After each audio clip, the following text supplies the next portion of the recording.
What's up, everybody? It's your boy Dallas coming to you again with another YouTube video. This one is shrimp and grits. Special shout out to my man Dready Crocker for hooking it up, making it look amazing. Check this video out. If you like it, give it that thumbs up. Also, comment and subscribe, and I'll be back with more.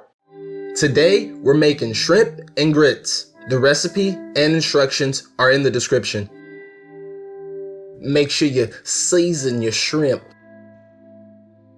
and put some butter in the skillet pan.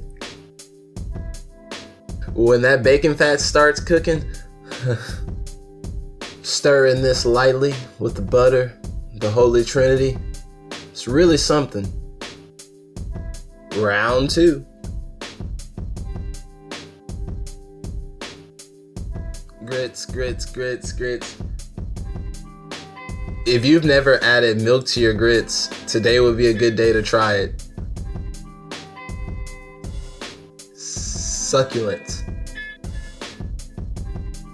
Hily Trinity back in action.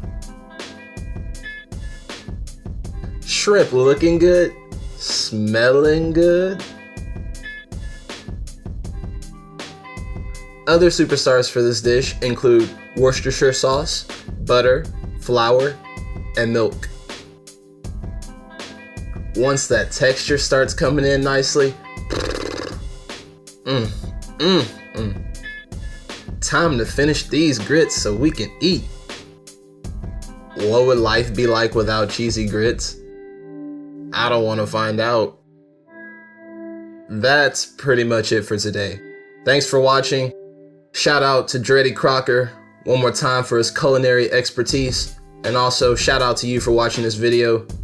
Let me know what you think about it. Like, comment, subscribe, and I'll be back with another one. Peace.